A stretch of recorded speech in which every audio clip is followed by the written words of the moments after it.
we're not trying to find out what Mind Guard is at the origins of the theory. We're trying to take it from what whoever it was who posited the theory to begin with, and really evolve it into the discussion of what it applies to today. So, see, my idea was, I think it's an excellent noun, and I think there's a lot of them that have happened in history. Exactly. I did this like basic agenda on what I thought we might talk about. Like, for sure. Let's what do you think or do you want to go over the agenda real quick? Well, let me just point out the Mind Guard is kind of like the opposite of a conspiracy theorist. Yeah. Here, right? Yep. Give me 1 second. Official story, or watch this. We can show you some of these examples of conspiracy theories.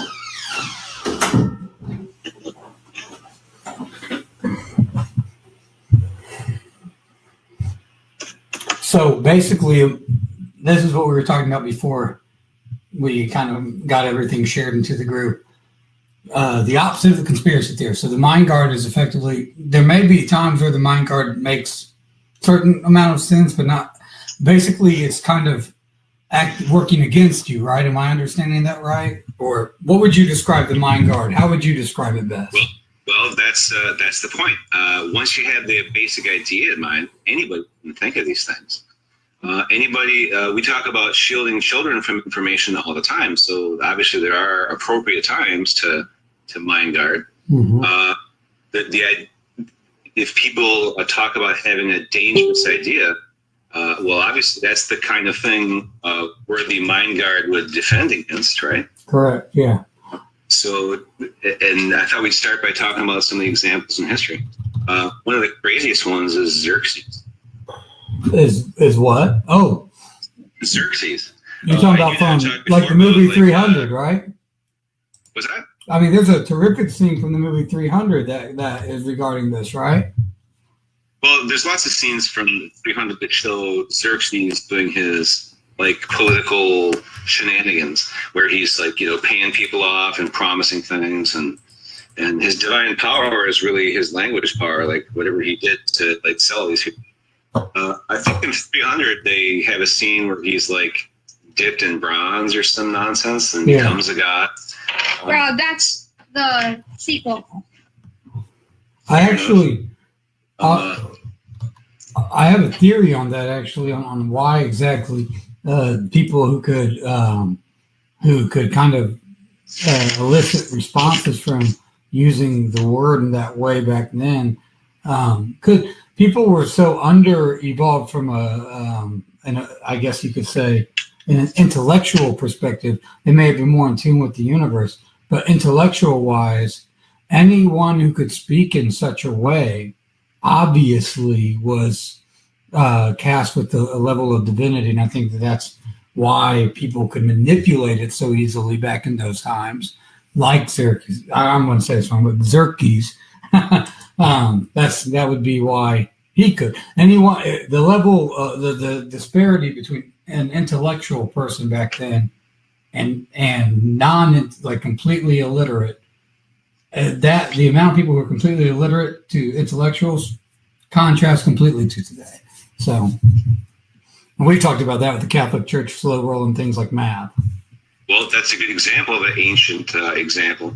The Catholic Church actually suppressed the number 0 because it was considered a dangerous idea. And that's what we mean by these dangerous ideas, right? When we talk about conspiracy theories,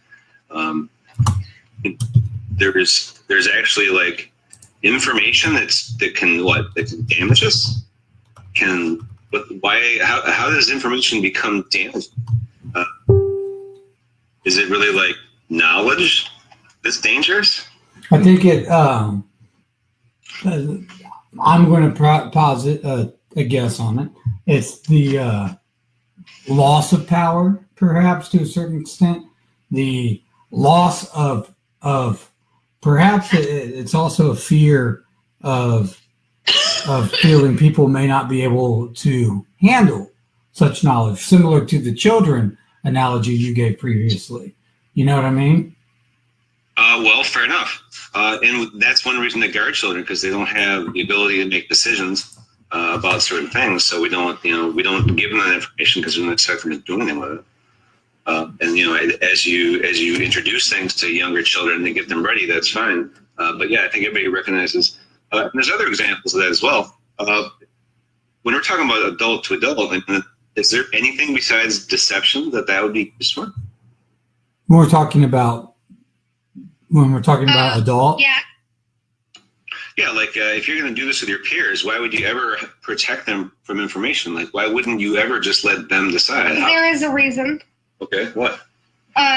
Well, when you're, say, making a video game, yeah, there are points where you might want to make it harder to pull off a certain play style just because a main play style is more fun. Okay, so you're saying like... So, can I? So, if I want to make a game that I want to play fast, and that's the most fun way to play, even if it's easier to play slower, you could, I'm sorry, it's back. No, I see what you're saying. You're talking about going down the garden path. You're talking about for fiction. That's valid. We don't want to f up a story. We don't want spoiler alerts. No, don't tell me that. That's a great example. Yeah. We're talking about spoiler. I know. Yeah, you totally are. Or the added value. Yeah. The added value of making it less challenge, or of making it the added value of learning a lesson through a harder challenge. So in other words, that's what I'm talking about. He's talking about what I'm trying to talk about. I'm talking about how if you're adding a value or more fun by making it harder or making it faster, you might want to reward going faster or shame going slower if that helps. Right, so if that helps it make more fun. Those are actually two really... I did not expect that. I didn't expect any at all either. Mind guards was not on the agenda. Yeah. Here's the caveat to that. This is the one of my personal individual philosophies, is that the most real truth exists at the intersection point between an untruth and a truth, because without that intersection you have neither. And I think the mind guards you can look at in the same way in this sense. There is obviously going to be a benefit and a negative every time you apply a mind guard. So then the question must come, almost like the Second Amendment, risk reward, right? So is this mind guard to another adult in this interaction, is this with not providing knowledge? Is this something where the reward, similar to what Spence was talking about, overachieves over the risk of that person completely losing themselves because they couldn't achieve, the enlightenment of knowing information on a higher level? So those are the two kind of challenges you have with mind guards at every point. So the intersection is the application, kind of, to that extent. All right, so let's talk about the Catholics with the zero. The Catholics. Or if you want to get really rude, how about the Catholics with their priests that they're protecting? They're pederasts. Yeah, so I think that Catholicism mind guards are ancient. I think that Catholicism mind guards have been intentional and manipulative to corrupt. So that's just to put my disclaimer on my position out there to begin this discussion on that part of it. Yes, the modern mind guards still exist. All right, so we can think of other examples of people destroying sources of information. Well, yeah, and I'm good with staying on Catholics too. I could talk on Catholics mind guards for 72 hours straight, and then I'd rise again because, but But I mean, I think that the Catholic mind guards from allowing people to know the extent and the breadth of the corruption and the pedophilia. They've had a corruptive, systematic mind guard in place for as long as I can tell. All right, who you just reminded me of.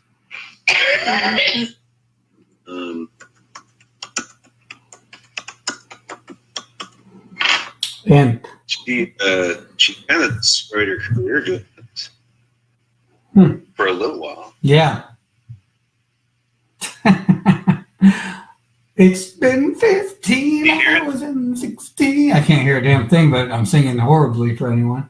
I wonder, can people hear? I want to make sure people can hear us. I tagged Mandy. Are you in the group at all? I want to make sure. Maybe. Yeah.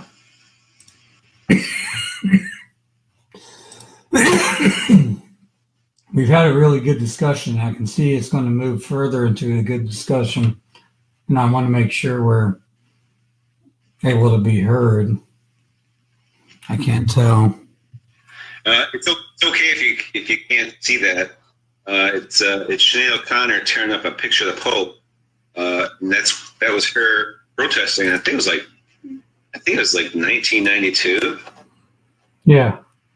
But she did that.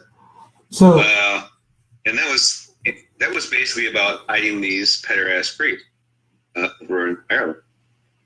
Yeah. Hiding. Yeah. What were they hiding? What was the specific thing? The corruption among the priesthood. That's always been the issue.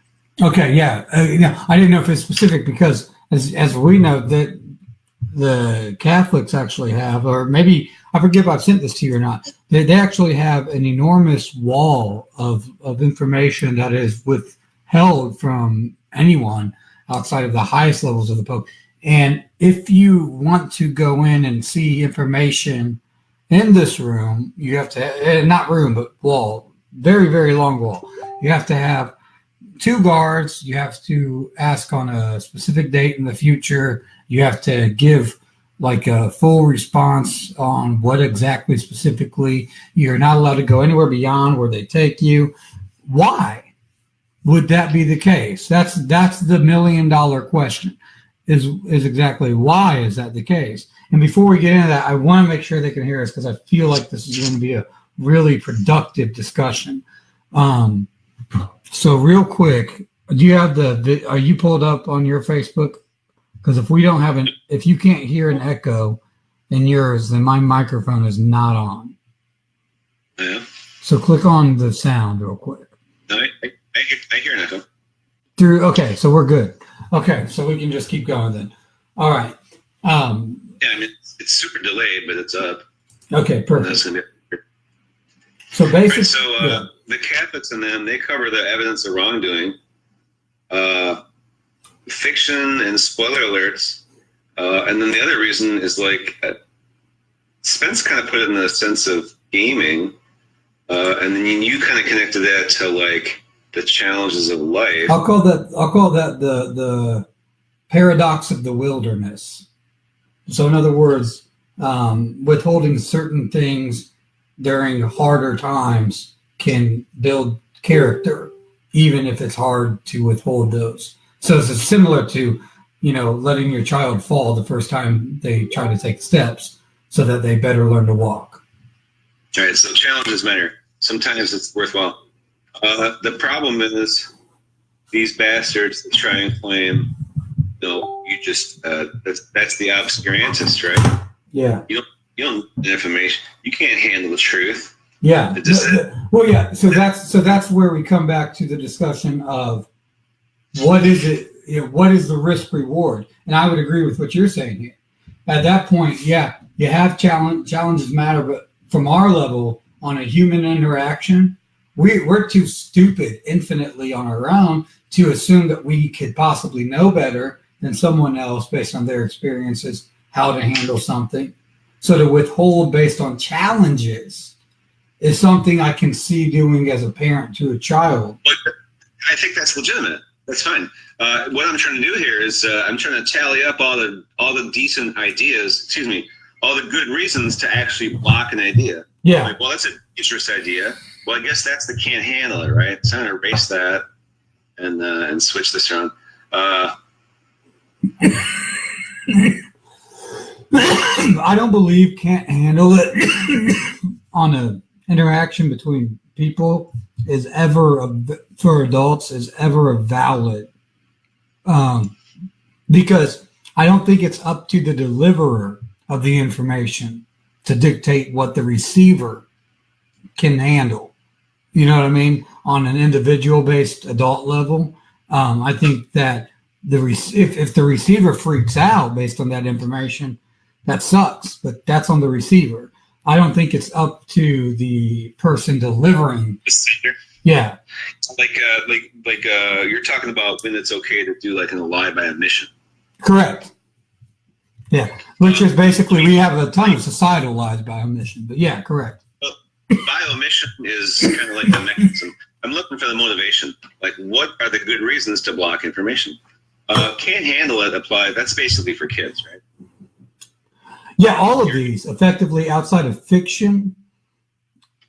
No, I mean like there's not really a good reason to use can't handle it for Correct. adult. Yeah, I agree completely. Yeah. Right. So way back when the Catholics used to do their obscurances, and they basically said, "Well, you're illiterate and you don't know better, so you just shut up and listen." Right. Yeah.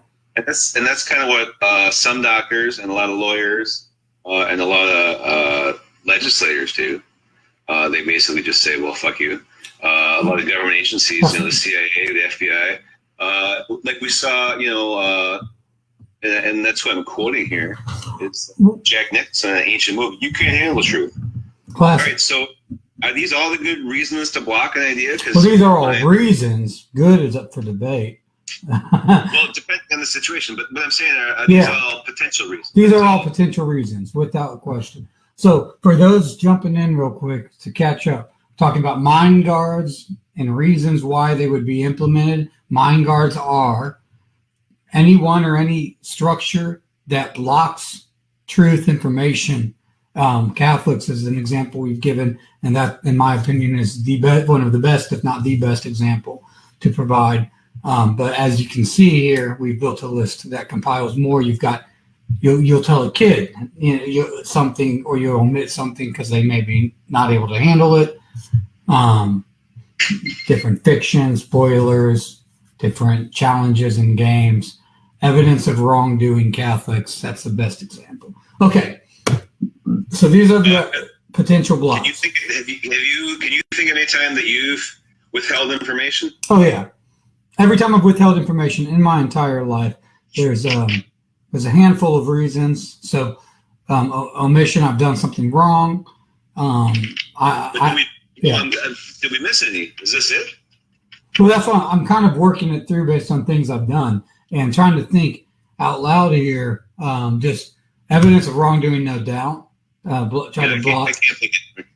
Fiction, spoilers, challenges matter, can't handle.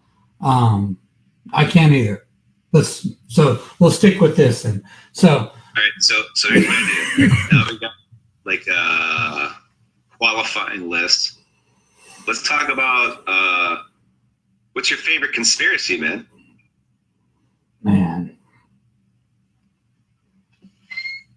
Let's start with UFOs. Okay. Yeah, you didn't want my answer to that. What's that? You didn't want my answer to that. What's your answer? It has to do with Paul's descent. Paul's descent. All right, which one are you going to start with? Let's go with UFOs. Did you have the idea that the Star of Bethlehem was actually a spaceship? Either a spaceship. That's an interesting concept. I would say that the Star of Bethlehem may have been some kind of a entry moon, some satellite of some sort. Yeah. If that makes sense. One theory is that it was a planetary, a series of conjunctions, actually. Yeah. Like the planets did like a little dance in the sky. That's interesting. That can. So you want to do UFOs or Paul's descent first? Let's do. You know what? Let's do